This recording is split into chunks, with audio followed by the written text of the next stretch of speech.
నమస్తే, welcome to social bus. నేను మీ మాధురి. మన పొట్ట మనలో ఉన్న కంప్లీట్ హెల్త్ని డిసైడ్ చేస్తుంది. మన మెంటల్ హెల్త్ కానీ, మన ఫిజికల్ హెల్త్ కానీ, టోటల్గా మన హెల్త్ని డిసైడ్ చేసేది మన పొట్ట.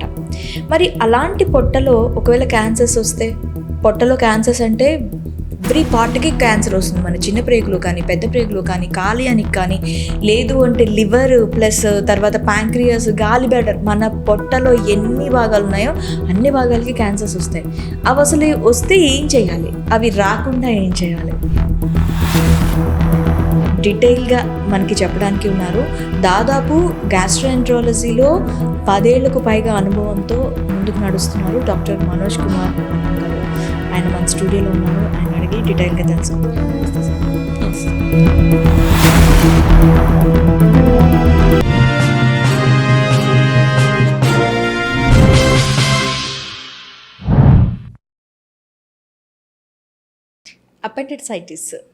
Appendicitis yes.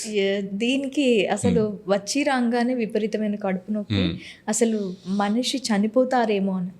అసలు అది ఎలా కాజ్ అవుతుంది, అంతలా పెయిన్ ఎందుకు వస్తుంది, దీనికి తక్షణ కర్తవ్యం ఏంటి మనకి ఒకవేళ అపెండిక్స్ అనేది మనం యాజ్ అ ఆర్గన్ తీసుకుంటే మనకి ఎవల్యూషన్లో అది మన క్యాటిల్ ఉంటాయి కదా, బర్రెలు, పశువులు ఉంటాయి కదా, వాటిల్లో దాని రోల్ ఉంటుంది అపెండిక్స్కి. ఫుడ్ డైజెషన్లో as a part of evolution మన హ్యూమన్స్కి వచ్చేటప్పటికి దానికి వెస్టిజియల్ ఆర్గన్ అంటాం. దానికి పెద్ద పర్పస్ లేదు, జస్ట్ అలా ఉంటుంది అంతే. సో ఇది పెద్ద పేగు స్టార్టింగ్ ఏరియాలో ఉంటుంది. మనకి ఎప్పుడైనా ఏదైనా చిన్న అడ్డంకి, ఈ అపెండిక్స్ ఓపెనింగ్ పెద్ద పేగులోకి ఎక్కడ ఓపెన్ అవుతుందో అక్కడ ఏమైనా అడ్డంకి అవుతుంది. మనం మోషన్ వెళ్ళే ద్వారం కాబట్టి కొన్నిసార్లు ఏదైనా హార్డ్ మోషన్ అక్కడ ఇరుక్కుపోతే మనకి ఈ ఫ్లో లేకపోతే దాంట్లో మ్యూకస్ అక్యుములేట్ అయిపోయి అది చిన్నగా ఇన్ఫెక్ట్ అయిపోయి, బికాస్ స్టూల్స్ అనేది ఆబ్వియస్లీ ఇన్ఫెక్టెడ్ మెటీరియల్ కాబట్టి దాని నుంచి ఇన్ఫెక్షన్ వచ్చి appendix as a whole infect అయిపోతుంది. సో ఎప్పుడైతే ఇన్ఫెక్ట్ అయిపోతుందో పెయిన్ స్టార్ట్ అవుతుంది వాళ్ళకి. అది మనం నెగ్లెక్ట్ చేసాం. Usually first 1 to 2 days of infection వాళ్ళు ఇమీడియట్గా వచ్చి దాన్ని మనం అల్ట్రాసౌండ్లో ఐడెంటిఫై చేసి వెంటనే సర్జరీ చేసుకుని, చాలా సింపుల్ సర్జరీ. మేము చేసే సర్జరీస్లో one of the simplest surgeries appendix surgery. So దానివల్ల ఏం ప్రాబ్లం కూడా ఉండదు. వెరీ స్మాల్, చిన్న 3 holes అయిపోతుంది సర్జరీ. కొన్నిసార్లు ఏమైందంటే కొంతమంది ఇంకా వేరే ప్రాబ్లం ఏమనుకొని పెయిన్ కిల్లర్స్ వేసుకొని మేనేజ్ చేయడం ఇలా చేస్తుంటారు. అప్పుడు ఏమవుతుందంటే అది ఇంకొంచెం ఉబ్బి రప్చర్ అయిపోతుంది. ఇది ఎప్పుడైతే రప్చర్ అవుతుందో మనకి ఫీకల్ మెటీరియల్ కానీ, పస్ కానీ అబ్డామిన్లోకి రిలీజ్ అవుతుంది. అప్పుడు రిలీజ్ అయినప్పుడు it will be a bigger problem. Peritonitis వస్తుంది. దాని తర్వాత మొత్తం సెప్సిస్, బాడీ అంతా ఇన్ఫెక్షన్ అయితే అప్పుడు బీపీ పడిపోవడం, వేరే ఆర్గన్స్ ఫంక్షనింగ్ ఎఫెక్ట్ అవ్వడం, ఇవన్నీ జరుగుతాయి. So this can go to that extent అనమాట. ఇంత సింపుల్ ప్రాబ్లం, సింపుల్ సొల్యూషన్ ఉన్న ప్రాబ్లం ఆ లెవెల్కి వెళ్ళే అవకాశం ఉంటుంది. సో దాన్ని కరెక్ట్గా ఎర్లీగా ఐడెంటిఫై చేసి సర్జరీ చేసి అసలు ఏం ప్రాబ్లం ఉండదు. బట్ ఆ గ్యాంగ్రీన్ అయినా కానీ, అది పర్ఫరేట్ అయ్యి ఇలా పెరిటోనైటిస్ అయినా కానీ కొంచెం ప్రాణానికి హాని జరిగే అవకాశం కూడా ఉంటుంది. ఎస్, లైఫ్ రిస్క్ ఉంటుంది. ఎస్. ఓకే, ఎలాంటి సిచ్యువేషన్స్లో ఉంటుంది సార్ లైఫ్ రిస్క్? అంటే యూజువలీ యంగ్ హెల్దీ ఇండివిజువల్స్లో అంత పెద్ద ఎఫెక్ట్ ఉండకపోవచ్చు, కానీ ఇప్పుడు మనకి బాగా బీపీ, షుగర్, ఆల్రెడీ 2-3 స్టెంట్లు, హార్ట్ సర్జరీస్ అయిన వాళ్ళకి వీళ్ళకి రిజర్వ్స్ చాలా తక్కువ ఉంటాయి. అలాంటి వాళ్ళలో అంటే చాలా రిస్క్ ఉంటుంది. బైల్ డక్ట్ క్యాన్సర్ అంటే ఏంటి సార్? ఇది ఎక్కడ ఉంటుంది? ఇప్పుడు జస్ట్ ఇందాక మనం మాట్లాడుకున్నాం, లివర్ నుంచి మనకి బైల్ని క్యారీ చేయడానికి ఒక బైల్ డక్ట్ ఉంటుంది, ఒక ప్యాసేజ్ ఉంటుంది, దాన్నే బైల్ డక్ట్ అంటాం. దాని నుంచే మనకి గాల్ బ్లాడర్ బయట అవుట్ పోచింగ్ లాగా గాల్ బ్లాడర్ వస్తుంది. అది వెళ్ళి ప్యాంక్రియాస్ అని ఆర్గన్ ఉంటుంది, దాని డక్ట్ ఈ బైల్ డక్ట్ రెండు కలిసి చిన్న పేగులో ఓపెన్ అవుతాయి. సో ఈ బైల్ డక్ట్ ద్వారా రిలీజ్ అవుతుంది. ప్యాంక్రియాస్ ద్వారా pancreatic juices that helps in digestion of protein and fat release అయ్యి చిన్న పేగులోకి వెళ్తాయి. అది ఈ బైల్ డక్ట్, ఈ నాళంలో క్యాన్సర్ రావడాన్ని బైల్ డక్ట్ క్యాన్సర్ అంటారు. అది కూడా ఏమైనా ప్రాబ్లమ్స్ క్రియేట్ చేస్తుందా? దాంట్లో ఏమైనా అంటే ఇప్పుడు మనం ప్యాంక్రియాస్ని తీసి బయట పడేసేటట్టు దీన్ని కూడా మనం తీసేయచ్చు? ఇందాక మాట్లాడినట్టు గాల్ బ్లాడర్ క్యాన్సర్, అలాగే ఈ బైల్ డక్ట్ క్యాన్సర్ అనేది one of the most deadliest cancers. అంటే వాటి లొకేషన్ వల్ల కూడా ఇప్పుడు మనకి కింద పార్ట్లో వచ్చింది అనుకోండి, లైక్ ఇప్పుడు డ్రైనేజ్, ప్యాంక్రియాటిక్ డక్ట్ తో కలిసి జాయిన్ అయ్యే దగ్గర వస్తే పిపుల్స్ అనే సర్జరీ ద్వారా చేసి ప్యాంక్రియాటిక్ హెడ్కి క్యాన్సర్కి ఏ సర్జరీ చేస్తామో ఆ సర్జరీ దీనికి చేస్తాం. అలాగే మిడిల్ పార్ట్ అప్పర్ పార్ట్లో ఉంటే కొన్నిసార్లు మనకి 3/4 ఆఫ్ ద లివర్ తీయాల్సిన అవసరం కూడా వస్తుంది ఫర్ గెటింగ్ ద క్లియరెన్స్. ఎందుకంటే మనం అంత పెద్ద సర్జరీ చేసి మార్జిన్ కరెక్ట్గా లేదు, మార్జిన్ దగ్గర క్యాన్సర్ ఉందంటే అంత పెద్ద సర్జరీ చేసి వేస్ట్ మళ్ళీ, ఎందుకంటే 2-3 మంత్స్లోనే రికరెన్స్ వస్తుంది. సో క్లియరెన్స్ ఇవ్వడానికి అంత మేజర్ సర్జరీ చేయాల్సిన అవసరం కూడా ఉంటుంది bile duct cancer. So one of the most complex cancers we deal is bile duct cancer. Okay, ఇది వచ్చిన వాళ్ళ లక్షణాలు ఎలా ఉంటాయి sir? Bile duct cancer very simple. ఏమవుతుందంటే వాళ్ళకి బైల్ డక్ట్లో క్యాన్సర్ రాగానే మన ఈ బైల్ ఫ్లోకి అడ్డంకి వస్తుంది. అడ్డంకి వచ్చినప్పుడు బైల్ వెళ్ళదు. ఈ బిలిరూబిన్ అనేది బ్లడ్ స్ట్రీమ్లోకి వెళ్ళిపోయి జాండీస్ వస్తుంది. First symptom is jaundice. Okay, jaundice వస్తుంది. దాని తర్వాత రెగ్యులర్గా వెయిట్ లాస్, ఆకలి తగ్గిపోవడం ఇవన్నీ ఉంటాయి. Pruritus, one more symptom of bile duct cancer is intense pruritus, itching, body అంతా ఇచ్చింగ్ వస్తాయి. They come with this. నాకు ఈ కళ్ళు పచ్చగా అయిపోయాయి, యూరిన్ పచ్చగా అయిపోయింది, విపరీతంగా జిల్లు వస్తుందని. These are symptoms of bile duct cancer.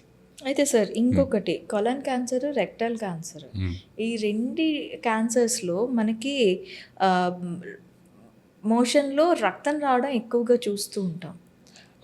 Colorectal cancer కనుక మనం తీసుకుంటే రక్తం అనేది చాలా తక్కువ. ఇప్పుడు 100 పేషెంట్స్కి కోలోరెక్టల్ క్యాన్సర్ ఉంటే రక్తం అనేది ఆబ్వియస్గా వాళ్ళకి బ్లడ్లో మోషన్ వెళ్ళడం ఒక 10-20% మాత్రమే చూస్తాం. యూజువల్ సిమ్టమ్స్ ఎలా ఉంటాయంటే right side of the colon cancer ఉన్న వాళ్ళకి తెలియకుండా బ్లడ్ పోతుంటుంది. అది మనం టెస్ట్ చేస్తే కానీ చెప్పలేం. ఫీకల్ అక్కల్ట్ బ్లడ్ టెస్ట్ అంటాం. మనం స్టూల్ శాంపిల్ తీసుకొని టెస్ట్ చేస్తే వాళ్ళకి బ్లడ్ తెలుస్తుంది. ఆబ్వియస్గా కళ్ళకి కనిపించదు, బట్ దాంట్లో తెలుస్తుంది. That is one of the earliest indicator. ఇంకొకటి లెఫ్ట్ సైడ్ ఆఫ్ కొలాన్ క్యాన్సర్లో ఏంటంటే యూజువల్లీ ఆ బ్లడ్ పోవడం అనేది తక్కువ, ఈజీగా అబ్స్ట్రక్ట్ అయిపోతాయి. పేషెంట్స్ ప్రెజెంట్స్ విత్ అబ్స్ట్రక్షన్, అంటే మోషన్ వెళ్ళడానికి ద్వారం అడ్డం పడిపోతే కడుపు ఇంటెస్టినల్ అబ్స్ట్రక్షన్ వచ్చేస్తుంది, ఎమర్జెన్సీలో ప్రెజెంట్ అవుతారు. సో ఇవన్నీ రేర్ ప్రెజెంటేషన్. ఈ అబ్స్ట్రక్షన్ కానీ ఓవర్గా బ్లడ్ రావడం కానీ, అక్కల్ట్ బ్లడ్ డిటెక్ట్ చేయడము. And one more important symptom ఏంటంటే వాళ్ళు ఆల్టర్డ్ బౌల్ హ్యాబిట్స్. అంటే కొన్నిసార్లు నాకు లూజ్ మోషన్స్ అవుతున్నాయి, కొన్నిసార్లు నాకు కాన్స్టిపేషన్ అవుతుంది అంటారు. ఇది వెరీ టిపికల్ సిమ్టమ్. ఎవరన్నా మిడిల్ ఏజ్డ్ ఇండివిజువల్ కనుక నాకు ఆల్టర్డ్ బౌల్ హ్యాబిట్స్, అప్పుడప్పుడు లూజ్ మోషన్స్ అవుతున్నాయి, అప్పుడప్పుడు కాన్స్టిపేషన్ అవుతుంది, అలాగే ఆకలి పెద్ద ఇట్లేదు, కొంచెం కడుపులో ఇబ్బందిగా ఉందని, ఇలాంటి సిమ్టమ్స్ ఎవరైనా 45 years 50 years దాటిన వాళ్ళు చెప్తే వాళ్ళు ఇమీడియట్గా they should undergo screening for colorectal cancer. Okay, ఖచ్చితంగా ఉండే ఛాన్సెస్ ఉంటాయి. అంటే ఏజ్ ఫస్ట్ ఆఫ్ ఆల్ మనం ఏ సిమ్టమ్స్ అయినా కానీ ఏజ్తో కొరిలేట్ చేసుకుంటాం. ఇదే సిమ్టమ్స్ కనుక ఒక 25 years ఇండివిజువల్ చెప్తే వేరే ప్రాబ్లం ఉండే ఛాన్స్ ఎక్కువ, క్యాన్సర్ ఉండే ఛాన్స్ తక్కువ, అన్లెస్ జెనెటిక్గా వాళ్ళ ఫ్యామిలీలో ఉంటే తప్పితే. సో ఏజ్ ప్రకారం ఒక మిడిల్ ఏజ్డ్ ఇండివిజువల్ కనుక ఇలాంటి సిమ్టమ్స్ చెప్తే always rule out cancer first, ఎందుకంటే అదే మోస్ట్ డేంజరస్ కాబట్టి. And if it's detected early we can treat it easily. అయితే చాలా సినిమాల్లో చూపిస్తూ ఉంటారు, ఏదైనా క్యాన్సర్ అని అంటే వామిటింగ్ అవుతూ ఉంటుంది వాళ్ళకి, బ్లడ్ అది పడుతూ ఉంటుంది. ముఖ్యంగా పొట్టలో ఏదైనా క్యాన్సర్ ఉందంటే ఇది మనకి ఎక్కువ చూపిస్తుంది. నిజంగా రియల్ లైఫ్లో అలా జరుగుతుందా సార్? జరుగుతుంది. దానికి కొన్ని, కాకపోతే అన్ని క్యాన్సర్లకు అవ్వదు. కొన్ని ఇప్పుడు మనకి లంగ్ క్యాన్సర్ ఉందనుకోండి, కాఫ్లో బ్లడ్ పడే అవకాశం ఉంటుంది. అలాగే లివర్ క్యాన్సర్ ఉన్న వాళ్ళకి, యూజువల్లీ లివర్ క్యాన్సర్ అనేది మనం సిర్రోసిస్ ఉన్న వాళ్ళలో చూస్తాం.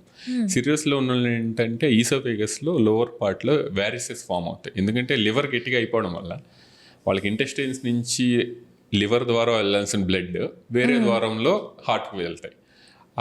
అలాంటిది ఒక ద్వారం ఏంటంటే ఈసోఫేగస్ కింద ఉండే వెజల్స్ అనమాట. అవి ఉబ్బి, అవి న్యాచురల్ కాదు కాబట్టి ఫ్రెజైల్ ఉంటాయి. సో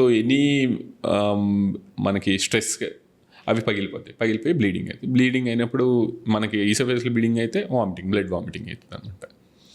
సో సిర్రోసిస్లో బ్లడ్ వామిటింగ్ ఎక్కువ అవుతుంది. అలాగే కొన్నిసార్లు మన ఈసోఫేజియల్ క్యాన్సర్లో కానీ స్టమక్ క్యాన్సర్లో కానీ అయ్యే అవకాశం కూడా ఉంటుంది. అంటే if it's a bleeding tumour. Intestinal abstraction అంటే ఏంటి?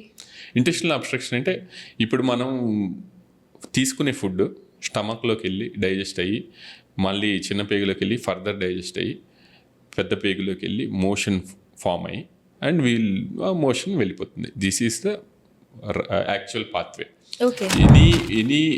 ఈ పాత్వేలో ఎక్కడైనా ఒక అడ్డంకి వచ్చి ఫర్దర్ మూమెంట్ లేకపోవడం, ఫుడ్ కానీ అది మోషన్ కానీ ఫర్దర్ మూమెంట్ లేకపోతే దాన్ని ఇంటెస్టినల్ అబ్స్ట్రక్షన్ అంటాం. సో కిందకి వెళ్ళినప్పుడు ఏమవుతుంది, మనకు అబ్స్ట్రక్షన్ ఉన్నప్పుడు అది ఉబ్బి పేగులన్నీ ఉబ్బి చిన్నగా వామిటింగ్స్ అవుతాయి. They present with abdominal distension, కడుపు ఉబ్బిపోయింది, వామిటింగ్స్ అవుతున్నాయి. ఇది presentation of case of intestinal obstruction అనమాట. ఇది ప్రాణాంతకమా?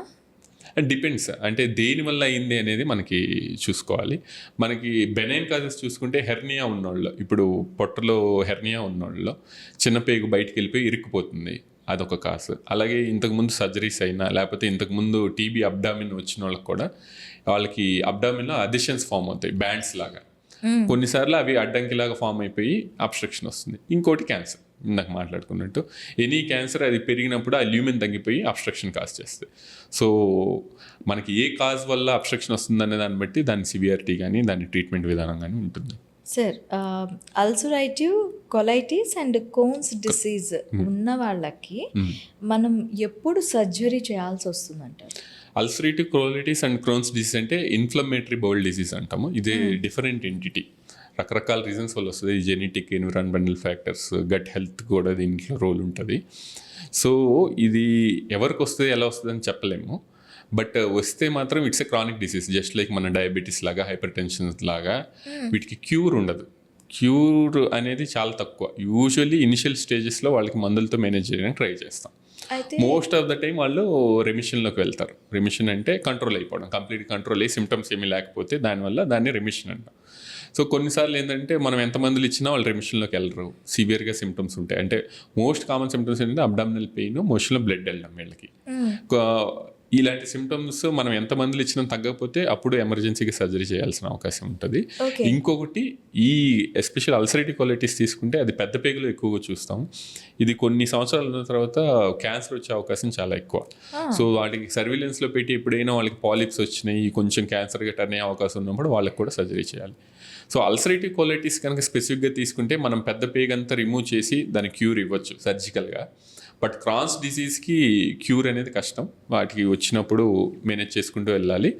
క్రాన్స్ డిసీజ్లో ఏంటంటే చిన్న పేగులో ఎఫెక్ట్ అవుతుంది, స్ట్రిక్చర్స్ ఫామ్ అవుతాయి, ఇందాక మనం అనుకున్నట్టు బాగా నేరో అయిపోతుంది ల్యూమెన్. అలాంటప్పుడు సర్జరీ అవసరం పడే అవకాశం ఉంటుంది. ఓకే, అయితే సార్ ఇంకొకటి హెర్నియా ఆపరేషన్స్, ఇవి ఎవరిలో ఎక్కువగా చేస్తారు? చేయకపోతే ఇవి క్యాన్సర్స్గా మారే అవకాశాలు ఎంతవరకు ఉంటాయి? హెర్నియా అనేది నథింగ్, మన అబ్డామిన్ అనేది ఒక చిన్న క్లోజ్డ్ క్యావిటీ లాగా. సో ఈ క్లోజ్డ్ క్యావిటీలో ఎక్కడైనా చిన్న హోల్ లాగా ఫామ్ అయ్యి దాంట్లో నుంచి అబ్డామిన్లో ఉన్న కంటెంట్స్ బయటికి రావడాన్నే హెర్నియా అంటాం. దీన్ని మేల్స్లో చూస్తే inguinal hernia most common. Inguinal hernia అంటే మనకి గజ్జల భాగంలో రెండు సైడ్లు హెర్నియా వచ్చే అవకాశం మేల్స్లో ఎక్కువ. అలాగే ఫీమేల్స్లో చూస్తే వెంట్రల్ హెర్నియా అంటే బొడ్డు దాని పైన భాగం కింద భాగంలో వచ్చే అవకాశాలు.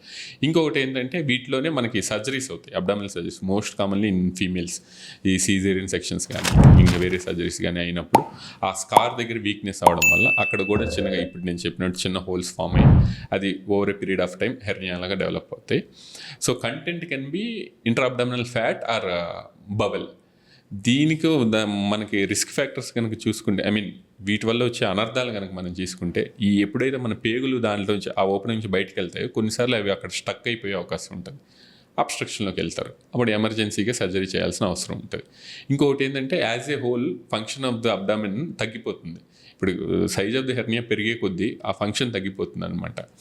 సో ఇవన్నీ దృష్టిలో పెట్టుకొని వీటికి వచ్చే కాంప్లికేషన్స్ దృష్టిలో పెట్టుకొని అవి ఎర్లీగా సర్జరీ చేసుకోవడం better. It's a purely surgical problem, ఇంకా వేరే ఆప్షనే లేదు హెర్నియా వరకు వెళ్తే. And as early as possible అది ఒక 2-3 సెంటీమీటర్స్ ఉన్నప్పుడు సర్జరీ చేసుకుంటే బెటర్. ఎందుకంటే క్యాన్సర్ అయ్యే ఛాన్సెస్ ఉంటాయి, క్యాన్సర్ అయ్యే అవకాశం చాలా తక్కువ. హెర్నియాస్లో క్యాన్సర్ ఏం తక్కువ. బేసికలీ ఈ కాంప్లికేషన్ నేను చెప్పిన అబ్స్ట్రక్షన్ రావడం, పేగులు నెక్రోసిస్లోకి వెళ్ళడం, వాటి వల్ల ఎమర్జెన్సీ సర్జరీ రావడం, వీటిని అవాయిడ్ చేయడానికి బేసికలీ సర్జరీ చేస్తాము.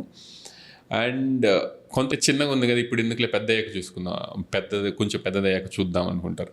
బట్ అది అపోహ అండి. అది ఖచ్చితంగా ఎర్లీగా ట్రీట్ చేస్తేనే బెస్ట్ రిజల్ట్స్ ఉంటాయి హెర్నియాలో. ఒక 2-3 సెంటీమీటర్స్ ఉన్నప్పుడే ట్రీట్మెంట్ తీసేసుకోవాలి. ఎందుకంటే పెద్ద అయ్యే కొద్దీ ట్రీట్మెంట్ కొంచెం కష్టం అవుతుంది. But still we are doing surgeries for large defects also. But thing is hernia పెద్దదయ్యే కొద్దీ అది మళ్ళీ వచ్చే అవకాశం ఎక్కువ ఉంటుంది. సో ఎవరైనా హెర్నియా ఉన్న వాళ్ళు ఈ సిమ్టమ్స్ మైల్డ్ సిమ్టమ్స్ ఉన్నప్పుడు లేకపోతే సిమ్టమ్స్ లేనప్పుడు వచ్చి కరెక్ట్గా చెకప్ చేసుకొని ఎర్లీగా ట్రీట్ చేసుకుంటేనే వాళ్ళకి బెటర్ రిజల్ట్స్ ఉంటాయి. పైల్స్, ఫిషరీస్, అలాగే ఫిస్టులా, ఈ 3 అసలు వీటిలో తేడా ఎలా గుర్తించాలి? ఇవి చాలా మంది ఇప్పుడు సెడెంటరీ లైఫ్ స్టైల్లో ఉన్న వాళ్ళందరికీ కూడా ఈ కాజెస్ ఉన్నాయి. వాటికి ఎట్లా గుర్తించాలి? ఇవి ఎంత ప్రాణాంతకం? పైల్స్, ఫిష్లు అనేది ప్రాణాంతకం కాదు, but they are very irritating diseases. Especially మనం మోషన్ పోయేటప్పుడు, పొద్దున్న లేచి మోషన్ పోయేటప్పుడు ఇబ్బంది వస్తే you won't feel good about it. And piles అనేది చూసుకుంటే ఫస్ట్ పైల్స్ గురించి మాట్లాడుకుందాం. పైల్స్ అంటే హిమరాయిడ్స్.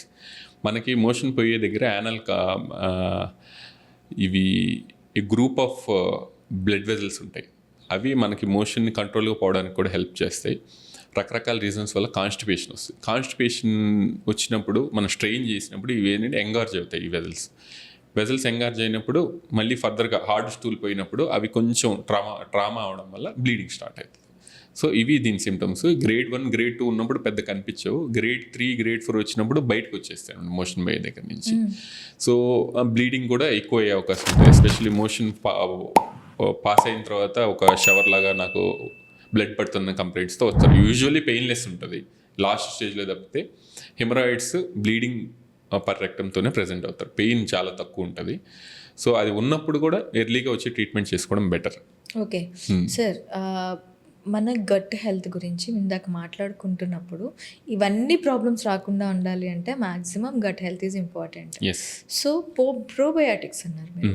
ఈ ప్రోబయాటిక్స్ అనేవి మనకి ఏ ఫార్మ్స్లో దొరుకుతాయి? ప్రోబయాటిక్స్ అనేవి మనం న్యాచురల్గా చూసుకుంటే ఫస్ట్ అండ్ ఫార్మోస్ట్ థింగ్ ఎక్కువ కర్డ్ తినడం, బటర్ మిల్క్ తాగడం. అలాగే ఇప్పుడు మనకి కమర్షియల్లీ ప్రిపేర్డ్ యోగర్ట్స్ దొరుకుతున్నాయి, ఇవి ఎక్కువ తినాలి.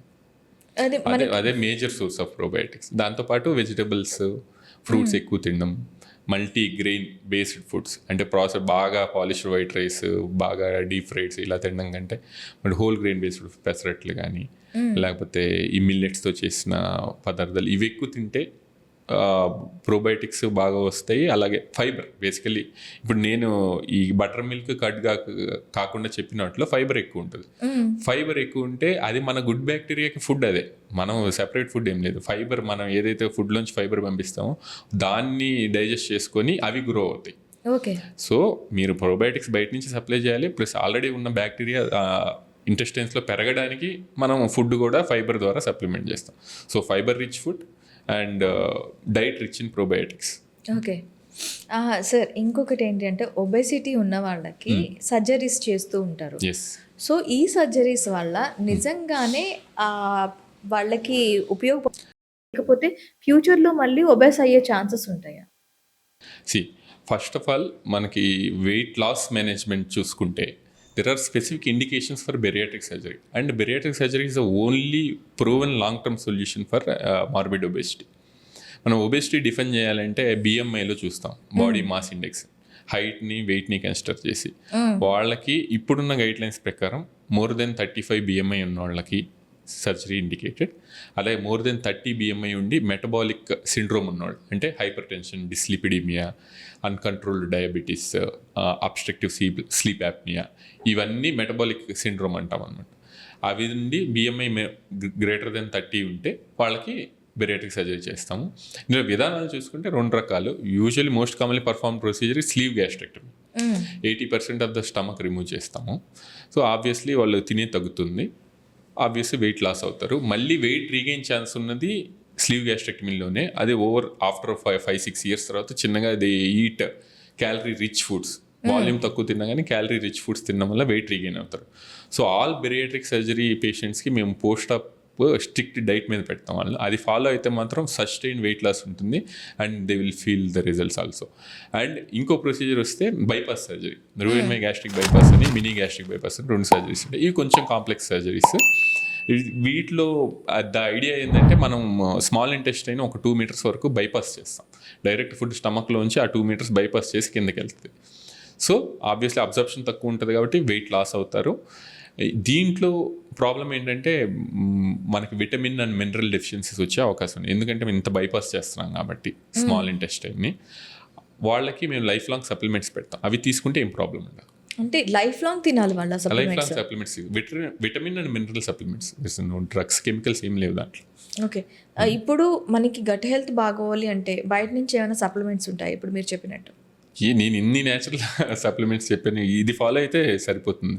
బయట నుంచి probably yogurt you can supplement, otherwise natural homemade food rich in fibre, rich in curd, buttermilk, these things are enough. Okay. And బయట నుంచి తినకపోవడం బెటర్. ఓకే. అంటే ఇప్పుడు ఫ్యామిలీస్లో ఎవరైనా అంటే గట్ హెల్త్ బాగుండాలి అంటే వాళ్ళు తీసుకునే లైఫ్ స్టైల్ ఎలా ఉండాలి, ఫుడ్ విషయంలో కాకుండా గట్ హెల్త్ గురించి మీరు అన్నారు మెంటల్ స్ట్రెస్ కూడా గట్ మీద ప్రభావం చూపిస్తుందని. ఈ దీంట్లో మనకి గట్ హెల్త్ బాగుండాలి అంటే ఫ్యామిలీ లైఫ్ స్టైల్ అనేది ఎట్లా ఉండాలి? ఎస్, మనం ఇప్పుడు దాకా ఫుడ్ గురించే మాట్లాడుకున్నాం గట్ హెల్త్లో. ఇంకా అదర్ ఫ్యాక్టర్స్ తీసుకుంటే ఎక్సర్సైజ్ ఒక అట్లీస్ట్ ఒక 45 minutes to 1 hour exercise. There are studies, మనం ఎక్సర్సైజ్ ఫిజికల్ యాక్టివిటీ ఉంటే గట్ హెల్త్ బాగుంటుంది అనే దానికి. So exercise compulsory. అలాగే yoga or meditation, some kind of relaxation. And మీ లైఫ్లో కనుక జాబ్ స్ట్రెస్ కానీ ఇంకేదైనా స్ట్రెస్ ఉంటే అవి మినిమైజ్ చేసుకోవడానికి ట్రై చేయాలి. ఇంకొకటి మేజర్గా ఏంటంటే స్లీప్ అనేది ఇర్రెగ్యులర్ స్లీప్ హ్యాబిట్స్ ఉన్న వాళ్ళకి, అలాగే ఇర్రెగ్యులర్గా ఒకరోజు మధ్యాహ్నం పడుకొని ఒకరోజు నైట్ పడుకొని ఇలా ఉన్న వాళ్ళకి కూడా చాలా డిస్టర్బెన్సెస్ ఉంటాయి. So 7 to 8 hours of good sleep is necessary night time. This is very important. సర్వసాధారణంగా ఇప్పుడు రోబోటిక్స్ అనేవి ఏఐ వచ్చిన తర్వాత ఇంకొంచెం అడ్వాన్స్ అయ్యాయి. సో ఈ రోబోటిక్ సర్జరీస్ అనేవి మన పొట్టలో ఉండే ఆపరేషన్స్కి ఎంతవరకు ఉపయోగపడుతున్నాయి? ఓకే, సో రోబోటిక్ సర్జరీ అనేది కామన్ మిస్కన్సెప్షన్ ఏంటంటే పబ్లిక్లో ఆ రోబో ప్రోగ్రామ్ చేసి పెట్టేస్తే అది సర్జరీ చేసుకుంటుంది అనేది చాలా మంది అడుగుతారు క్వశ్చన్. అంటే సిల్లీ థింగ్ ఈజ్, బట్ చాలా మంది ఈ క్వశ్చన్ యాక్చువల్గా అడుగుతారు. ఇంకొకటి ఏంటి అంటే మనకి రోబోట్స్ బయట కనిపిస్తూ ఉంటాయి కదా, ఆ రోబోట్స్ ఏమైనా వచ్చి చేస్తాయా అని కూడా అంటారు. అలా అసలు కాదండి, it's actually robotic assisted surgery. Robotic surgery అనేది మిస్నామర్. సో ఎలా వర్కౌట్ అవుతుందో చెప్తాను నేను. బేసికలీ మనకు ఒక రోబో ఉంటుంది, దానికి 4 arms ఉంటాయి. ఆర్మ్స్ ద్వారా మనం పోర్ట్స్ ద్వారా ఆ ఆర్మ్స్ని అబ్డామినల్లోకి పంపిస్తాం. అండ్ ఒక సర్జన్ కన్సోల్ ఉంటుంది. నేను సర్జన్ కన్సోల్ దగ్గర కూర్చొని జాయ్స్టిక్స్ లాగా 2 ఉంటాయి. Then I operate the robotic arms inside. అంటే లోపల జరిగేవన్నీ నా కంట్రోల్లో 3D విజన్లో 10x మ్యాగ్నిఫికేషన్లో కనిపిస్తాయి అనమాట. సో బేసికల్లీ ఏమవుతుందంటే మోస్ట్ కాంప్లెక్స్ ప్రొసీజర్స్ లాప్రోస్కోపీ మనం చూసుకుంటే 20 years బ్యాక్ బాగా ప్రాచుర్యంలోకి వచ్చిన లాప్రోస్కోపీ, చిన్న హోల్స్లో సర్జరీ చేయడం అనేది. దానికి కొన్ని లిమిటేషన్స్ ఉన్నాయి. దాన్ని ఓవర్కమ్ చేయడానికి మనకి ఇప్పుడు రోబోటిక్ సర్జరీ వచ్చింది. అంటే చిన్న చిన్న surgeries like gall bladder surgery కానీ అపెండిక్స్ సర్జరీ కానీ పెద్ద హెల్ప్ అవ్వకపోవచ్చు, కానీ complex hernia surgeries, any cancer surgery ఒక ప్రొలాంగ్డ్ డ్యూరేషన్ ఉండే surgeries like 4-5 hours surgery, and narrow స్పేసెస్లో క్రిటికల్గా సూచరింగ్ ఇవన్నీ చేయాల్సి వచ్చినప్పుడు లాప్రోస్కోపీలో లిమిటేషన్స్ వల్ల most of the time open అవి ఆ కాంప్లెక్స్ సర్జరీస్. ఇప్పుడు ఈ రోబోటిక్ సర్జరీ రావడం వల్ల అవి కూడా మేము చిన్న హోల్స్లో 4-5 అంటే less than 1 centimeter హోల్స్లో కంప్లీట్గా major surgeries including pancreas cancer, liver resections, oesophageal cancer, stomach cancer కానీ కొలోరెక్టల్ క్యాన్సర్, ఇవన్నీ కూడా రోబోటిక్ విధానం ద్వారా చేస్తున్నాము. చిన్న వెరీ స్మాల్ కట్స్. ఓకే. అంటే ఇవి చేస్తూ ఉన్నప్పుడు మనిషి ప్రాణానికి సేఫేనా సార్? అండ్ రోబోటిక్స్ అంటే మ్యాక్సిమం ఇది కూడా ఉంటుంది ఒక అపోహ, వాళ్ళకి రోబోటిక్స్తో చేస్తే కొంచెం ఏమైనా తేడా వస్తుంది అన్న దీంట్లో కూడా ఉంటారు. అదే నేను చెప్తున్నా, అది మనం రోబోటిక్ ప్రోగ్రామ్ చేసి రోబో మీద వదిలేయట్లేదు, ఏ మీద కానీ రోబో మీద కానీ వదిలేయట్లేదు. ఇది completely done by a surgeon. Only robotic arms వెళ్తున్నాయి. అంటే మన సర్జరీ అనేది ఈజ్ చేయడానికి మాత్రమే అది హెల్ప్ అవుతుంది. Completely the surgery is under surgeons control. And open సర్జరీలో ఎంత రిస్క్ ఉందో రోబోటిక్ సర్జరీలో అంతే రిస్క్, ఇంకా తక్కువనే చెప్పచ్చు. పోస్ట్ ఆఫ్ రికవరీ కొంచెం ఫాస్ట్ ఉంటుంది వీళ్ళకి. ఓకే, అంటే మొత్తం పొట్టంతా కట్ చేయరు కాబట్టి రికవరీ చాలా ఈజీ ఉంటుంది. అంటే ఇన్ఫెక్షన్స్ తగ్గిపోతాయి, మళ్ళీ కట్ చేయడం వల్ల ఫ్యూచర్లో హెర్నియా వచ్చే ఛాన్సెస్ తగ్గిపోతాయి. లేచి వెంటనే వాళ్ళు మామూలుగా ఇంతకుముందు మనకి సింపుల్ ఎగ్జాంపుల్ ఏంటంటే ఇంతకుముందు పెద్ద ఆపరేషన్ అయింది అంటే ఒక 3 weeks రెస్ట్ తీసుకునేవాళ్ళు, బెడ్ రెస్ట్. ఇప్పుడు లాప్రోస్కోపీ వల్ల అది 1-2 daysలో లేచి తిరుగుతున్నారు. ఇప్పుడు ఈ రోబోటిక్స్ రావడం వల్ల ఇంకా మేజర్ క్యాన్సర్ సర్జరీస్ కూడా వాళ్ళు 1 week 10 daysలో రికవర్ అయిపోయి లేచి తిరగడం అనేది చూస్తున్నాం అనమాట. Okay sir, thank you very much. Thank you so much.